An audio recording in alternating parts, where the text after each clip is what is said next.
मुरादाबाद मंडल में बसपा को अपने पुराने साथियों से ही चुनौतियां मिल रही हैं। यहां मुरादाबाद लोकसभा सीट पर सपा प्रत्याशी हो या फिर अमरोहा में कांग्रेस के टिकट पर ताल ठोक रहे दानिश अली, सभी उम्मीदवार हाथी के साथी रह चुके हैं।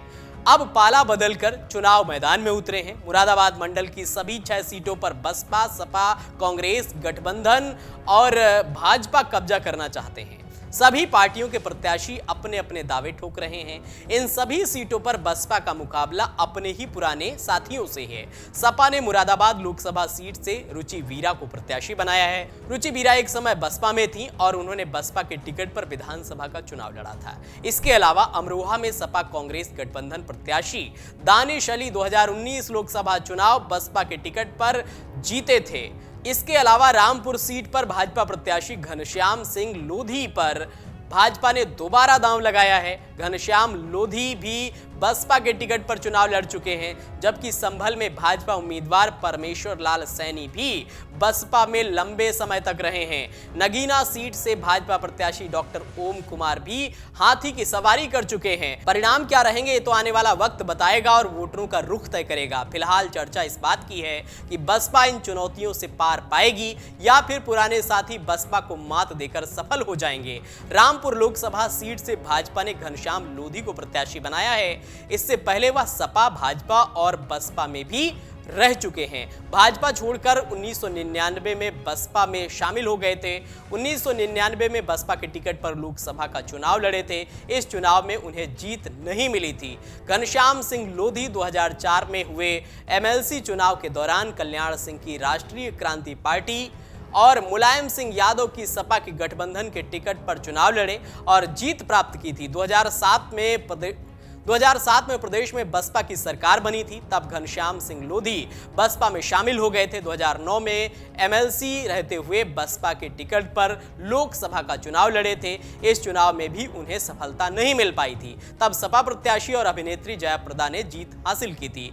चुनाव में मिली हार के बाद 2011 में घनश्याम एक बार फिर सपा में शामिल हो गए थे। 2022 विधानसभा चुनाव से ठीक पहले लोधी ने सपा छोड़कर भाजपा ज्वाइन कर ली। लोकसभा के उपचुनाव में टिकट मिला तो उन्होंने जीत दर्ज की। अब फिर से भाजपा ने उन्हें प्रत्याशी बनाया है। सपा से गठबंधन में कांग्रेस को अमरोहा लोकसभा सीट मिली है। कांग्रेस ने यहां से सांसद दानिश अली को प्रत्याशी बनाया है। दानिश अली लोकसभा 2019 में अमरोहा से बसपा के टिकट पर चुनाव लड़े थे।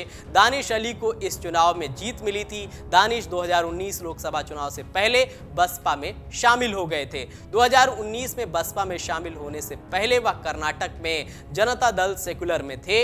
अब कांग्रेस में शामिल हो चुके हैं। 2019 में नगीना लोकसभा सीट पर करारी हार का सामना करने वाली भाजपा ने इस बार नहटौर विधानसभा क्षेत्र के विधायक डॉक्टर ओम कुमार को प्रत्याशी बनाया है। डॉक्टर ओम कुमार भी एक वक्त बसपा में रह चुके हैं। 2012 में परिसीमन के बाद बनी नहटौर सीट पर पहली बार डॉक्टर ओम कुमार बसपा के टिकट पर चुनाव लड़े थे। इस चुनाव में उन्हें सफलता मिली थी। इसके बाद वह 2017 और 2022 के चुनाव में भाजपा के टिकट पर चुनाव लड़े और विधायक चुने गए। इस बार भाजपा ने उन्हें नगीना सुरक्षित सीट से प्रत्याशी बनाकर मैदान में उतारा है। भाजपा ने संभल लोकसभा चुनाव में परमेश्वर लाल सैनी पर दोबारा दांव लगाया है। मूल रूप से चंदौसी निवासी परमेश्वर लाल सैनी 2019 में भी भाजपा के टिकट पर चुनाव लड़े थे। इसके अलावा 2022 में विधानसभा का टिकट भी दिया गया था, लेकिन उन्हें सफलता नहीं मिली थी। इससे पहले वह बसपा में रहे हैं और एमएलसी भी रहे हैं। मुरादाबाद में सपा प्रत्याशी रुचि वीरा बसपा में रह चुकी हैं। उन्होंने 2022 में बिजनौर विधानसभा सीट पर बसपा के टिकट पर चुनाव लड़ा था।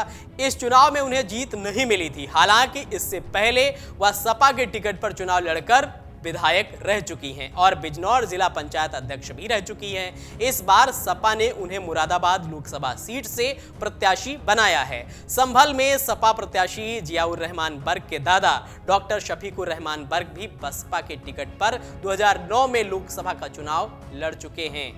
इस चुनाव में उन्हें जीत मिली थी। हालांकि कुछ दिन बाद ही सपा में दोबारा शामिल हो गए थे। इसके अलावा मुरादाबाद लोकसभा सीट से चुनाव लड़ रहे अपना हक पार्टी के प्रत्याशी अजय यादव के पिता विजय यादव भी ठाकुर द्वारा विधानसभा सीट से बसपा के विधायक रह चुके हैं। यानी कि बसपा के बागी ही अब की बार बसपा प्रत्याशियों के सामने हैं, जो कि मायावती की मुश्किलें बढ़ा सकते हैं। अगर आप ये वीडियो YouTube पर देख रहे हैं तो हमारे चैनल को सब्सक्राइब करें और बेल आइकन को दबाना ना भूलें। अगर आप Facebook पर ये वीडियो देख रहे हैं तो हमारे पेज को लाइक करें।